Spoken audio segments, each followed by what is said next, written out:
சார்ந்தவர்கள் அல்ல, நபிகள் நாயகத்தின் உம்மத், நபிகள் நாயகம் ஸல்லல்லாஹு அலைஹி வஸல்லம் அவர்களின் சமுதாயம்.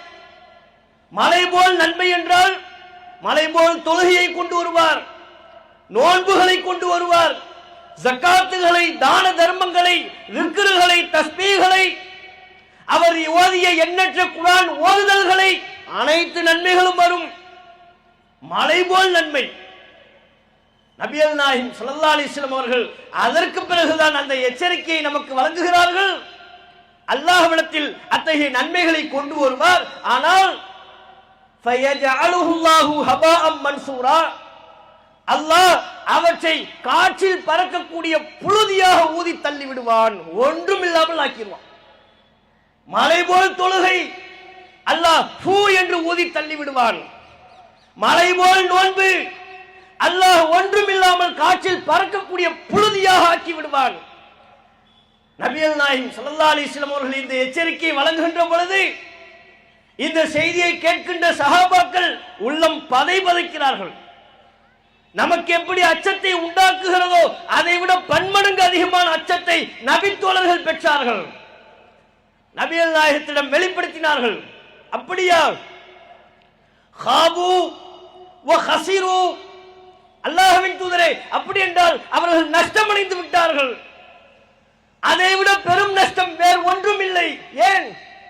அவ்வளவு நோன்பை அல்லாஹ் ஊதி தள்ளிவிட்டான் என்றால், அவ்வளவு தொழுகைகளை அல்லாஹ் ஏற்றுக்கொள்ளாமல் புழுதியாக பறக்க செய்து விட்டான் என்றால் அது நஷ்டம் இல்லையா? இந்த உலகத்திலே நாம் சந்திக்கின்ற எத்தனையோ நஷ்டங்களை விட, பொருளாதார இழப்புகளை விட, நாளை மறுமை நாளில் நமக்கு பலனளிக்கக்கூடிய இந்த வணக்க வழிபாடுகளை இழப்பது பெரும் நஷ்டம், ஈடுகட்டவே முடியாத நஷ்டம். அதை நபித்தோழர்கள் நன்கு உணர்ந்திருந்தார்கள். ஆகவேதான் சொன்னார்கள், அப்படி என்றால் அவர்கள் நஷ்டவாளிகள். சிஃப்ஹும் லனா யா ரசூலல்லாஹ், அல்லாஹ்வின் தூதரே, அவர்கள் யார்? அந்த நஷ்டவாளிகள் யார் என்பதை எங்களுக்கு சொல்லுங்கள். ஏன்? அல்லா நகூன மின்ஹும், அந்த நஷ்டவாளிகளாக நாங்கள் ஆகிவிடக் கூடாது, அந்த பட்டியலில் எங்கள் பெயர் இடம்பெற்று விடக்கூடாது, அந்த வரிசையில் நாங்கள் சேர்ந்து விடக்கூடாது. அவர்கள் யார் அல்லாஹ்வின் தூதரே?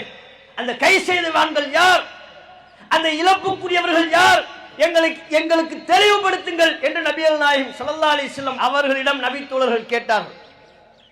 நபித்தோழர்கள் சொன்னார்கள், அவர்கள் வேறு யாரும் அல்ல, உங்கள் தோழர்கள், உங்களிலிருந்தே வருபவர்கள்.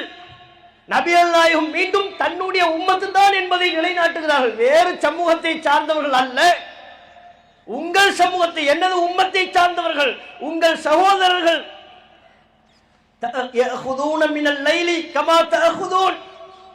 இன்னும் ஒரு பண்பை நபிகள் நாயகம் குறிப்பிடுகிறார்கள். அதுதான் நமக்கு இன்னும் அச்சத்தை உண்டாக்குகிறது.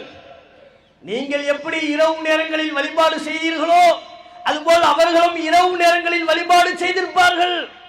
இரவு நேரங்களில் வழிபாடு செய்தவர்கள், தொழுகை, நோன்பு, ஜக்காத், அத்தோடு இரவு நேரத்தில் வழிபாடு செய்தவர்கள். நாம் எல்லாம் ரமலானிலே இரவு நேரத்தில் தானே வழிபாடு செய்தோம். அதனை அப்படியே சுட்டி காட்டுவதை போல் இருக்கிறது. நபிகள் நாயகம் காரணத்தை சொன்னார்கள். எல்லாமும் அவர்களிடம் இருந்தது. தொழுகை இருந்தது, நோன்பு இருந்தது, இரவு நேரத்தில் நின்று வணங்கினார்கள். எனினும் இதா ஹலவ் பி மஹாரிமில்லாஹி இன்தஹகுஹா, அல்லாஹ் ஹராமாக்கிய விஷயத்தை அவர்கள் தனித்து விடப்படும் பொழுது அந்த ஹராமை செய்து விடுவார்கள். அல்லாஹ்வுடைய எல்லையை உடைத்து விடுவார்கள். அல்லாஹ் அவர்களுக்கு ஹராமாக்கிய ஒரு காரியத்தை செய்யக்கூடிய ஒரு சூழ்நிலை உண்டாக்கப்பட்டால், அப்படியான ஒரு சந்தர்ப்பத்தை இறைவன் ஏற்படுத்தினால், யாரும் தன்னை கண்காணிக்கவில்லை என்பதை உணர்ந்து தனிமையில் அந்த ஹராமை செய்து விடுவார்கள். இத்தகையவர்களின் நன்மைகளை அல்லாஹ் ஒரு பொருட்டாகவும் மதிப்பதில்லை, ஊதி தள்ளி விடுகிறான் என்று நபிகள் நாயகம் ஸல்லல்லாஹு அலைஹி வஸல்லம் அவர்கள் சொன்னார்கள்.